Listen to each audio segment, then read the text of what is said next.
बच्चों कक्षा 9 के सिलेबस के अनुसार हम एक प्रश्नावली शुरू कर रहे हैं। प्रश्नावली 3 निर्देशांक ज्यामिति।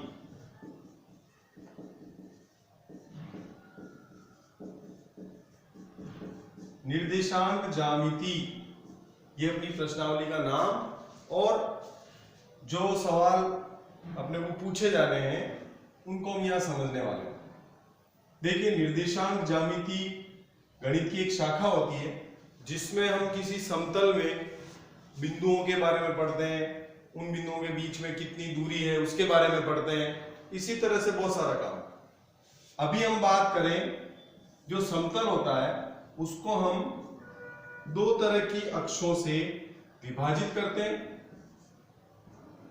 जो निर्देशी अक्षें कहलाती है। क्या कहलाती है बेटा? निर्देशी अक्षें। निर्देशी अक्ष कौन कौन सी? एक तो होती है एक्स अक्ष और एक होती है वाई अक्ष। इन दोनों अक्षों से मिलकर जो तल बनता है उसे अपन निर्देशी तल कहते हैं। निर्देशी तल। निर्देशी तल और निर्देशी अक्ष ये क्या काम आते हैं? अपने किसी बिंदु के निर्देशांकों को व्यक्त करने के काम आते हैं। दोनों अक्षें जहां मिलती है उस बिंदु को ओ मूल बिंदु कहते हैं।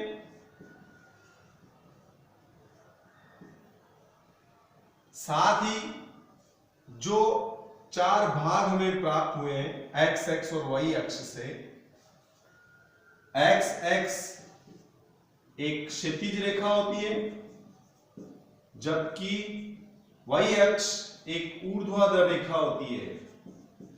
ये अभी एक्स एक्स है, आडी रेखा, क्षैतिज रेखा का मतलब आडी रेखा, और खड़ी रेखा ऊर्ध्वाधर रेखा कहलाती है जिसको हम वाई अक्ष लेते हैं।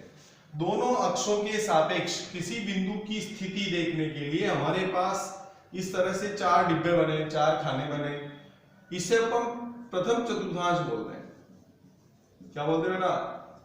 प्रथम चतुर्थांश। ये दूसरा चतुर्थांश कहलाता है, ये तीसरा चतुर्थांश और ये चौथा चतुर्थांश। अर्थात हम निर्देशी तल को चार चतुर्थांशों में विभाजित करते हैं। प्रथम, द्वितीय, तृतीय और चतुर्थ।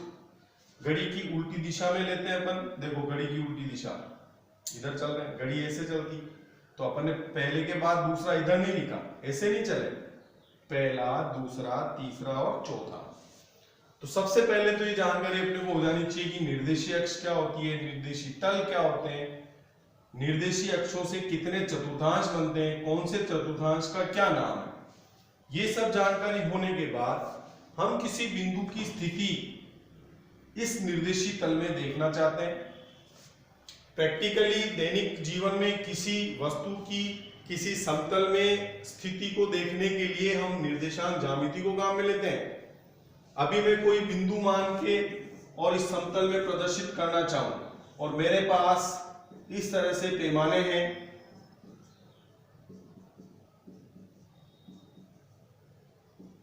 यह आपने छोटी कक्षाओं में कर रखा है बेटा, वापिस रिवाइज हो रहा है केवल। -1, -2, -3 इस तरह से। एक्स एक्स पर धनात्मक मान, एक्स एक्स पर ऋणात्मक मान, वाई अक्ष के धनात्मक और वाई अक्ष के ऋणात्मक मान। अभी मैं कहूं एक्स के ऊपर में 2 चला और वाई के ऊपर में 3 चला, तो एक्स की लाइन पर 2 आ गए। अब वाई पे चल रहे अपन, वाई पे कहां पहुंचे हम? 3 पर। ये जो बिंदु आएगा बेटा, तो इसके लिए हम निर्देशांक लिखेंगे। एक्स का मान 2 और वाई का मान कितना लिखेंगे? 3। ये बिंदु हमेशा कैपिटल लेटर से लिखा जाता है, कैपिटल अल्फाबेट से लिखा जाता है। इसको हम अभी P लिख रहे हैं, तो P के निर्देशांक क्या हुए बेटा? 2,3। एक बिंदु को समझ लिया हमने, बिंदु P 2,3 निर्देशांक वाला है जिसको कैसे प्रदर्शित कर रखा है देखिए। अब इसमें x निर्देशांक जिसको हम बेटा भुज भी बोलते हैं, क्या बोलते हैं? भुज, वो कितना है? 2। और y निर्देशांक, y निर्देशांक को बेटा कोटि भी बोला जाता है। कोटि, कोटि कितनी रही? 3। 2,3 बिंदु में x निर्देशांक 2 है, पहले 2 को लिखा हमने, 2 x निर्देशांक है, और बाद वाले निर्देशांक को हम y निर्देशांक या कोटि कहते हैं, बीच में कोमा लगाते हैं और छोटे कोष्टक में इनको लिख दिया जाता है। तो इस प्रकार हम किसी भी बिंदु को ग्राफ में, अपने ग्राफ में, इसको ग्राफ पेपर पे प्लॉट करते हैं, ग्राफ पेपर पर बनाते हैं निर्देशित तल को। ग्राफ में हम किसी भी बिंदु को इस प्रकार प्लॉट कर सकते हैं, उसको प्रदर्शित कर सकते हैं, या पहले से जो प्रदर्शित बिंदु है उसके निर्देशांक ज्ञात कर सकते हैं। जैसे इसी ग्राफ में मेरे को कोई कह दे कि बिंदु Q जिसके निर्देशांक -1, -2 है, उसको व्यक्त करो, तो कहां चलेंगे हम? देखो x पर चलेंगे -1 और y पर -2। कहां जाता है -2? यहां। तो इस -1 दूरी पर 2 इकाई नीचे चल दिए हम। ये बिंदु जो आएगा उसको क्या कहेंगे? Q। इसके निर्देशांक क्या होंगे? -1, -2। आ गया बेटा समझ में? प्रश्नावली 3 में इसी तरह से हमें बिंदुओं को प्रदर्शित करना है, बिंदुओं को पढ़ना है, ये नाम याद रखने। क्षैतिज अक्ष कौन सी होती है, ऊर्ध्वाधर अक्ष कौन सी होती है। साथ ही देखो इन बिंदुओं की स्थिति कौन से चतुर्थांश में आती है वो भी आपको पता लगना चाहिए। अभी Q बिंदु कौन से चतुर्थांश में आ रहा है? यहां देखें Q को प्रदर्शित किया, वो कहां आया?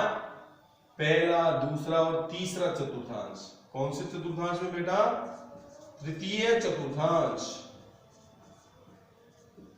इस प्रकार P कौन से चतुर्थांश का बिंदु है? प्रथम चतुर्थांश का। इसी प्रकार हम बिंदुओं के चतुर्थांशों की स्थिति बता सकते हैं। थोड़ा सा ध्यान दें, इस चतुर्थांश में जो भी बिंदु होगा उसमें x भी प्लस में होगा और y भी किस में होगा? प्लस में, क्योंकि दोनों धनात्मक मान इधर x का मान तो ऋणात्मक है लेकिन y का मान कैसा है? धनात्मक। तो इसको अपन ऋण कोमा धन चतुर्थांश भी बोलते हैं, इसको धन धन। इसी प्रकार इसको ऋण, x का तो ऋण और y का भी क्या है? ऋण। तो ऋण ऋण चतुर्थांश बोला जा सकता है। इसमें x का धन जबकि y का क्या है? इसमें y क्या आता है इस खाने में? ऋणात्मक। तो धन कोमा ऋण चतुर्थांश।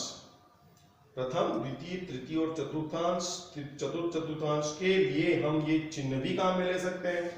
बिंदु के चिन्ह देखकर भी हम उसकी चतुर्थांश स्थिति बता सकते हैं। अभी दोनों प्लस आए तो प्रथम, दोनों माइनस आए तो तृतीय। x माइनस में आ रहा है, y प्लस में आ रहा है।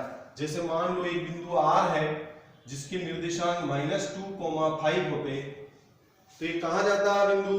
दूसरे चतुर्थांश में। -2 और फिर 5 ऊपर आता, इस डिब्बे में आता। तो इसको कौन से चतुर्थांश का बिंदु बोलते बेटा अपन? द्वितीय चतुर्थांश का बिंदु। तो ऐसे बिंदु की स्थिति देखना बेटा आ जाना चाहिए। प्रश्नावली 3 में बस केवल इतना सा ही काम है जिसमें हमें बिंदु बनाने, चतुर्थांश पढ़ने, बिंदुओं को प्रदर्शित करना, अक्षों की पहचान करना, किसी बिंदु में x निर्देशांक कितना है, y निर्देशांक कितना है, इनके मान बताना, ये चीजें पूछी जाएगी। ओके बेटा, आज आप इन चीजों को पढ़ के प्रश्नावली 3 के सभी सवाल अटेम्प्ट कर सकते हैं, होमवर्क में कर सकते हैं। इसी से जुड़ी एक प्रश्नावली पढ़ेंगे बेटा 4 अगली क्लास में। प्रश्नावली 4 में अपने को सरल रैखिक समीकरणों के बारे में बताया जाएगा। सरल रैखिक समीकरण,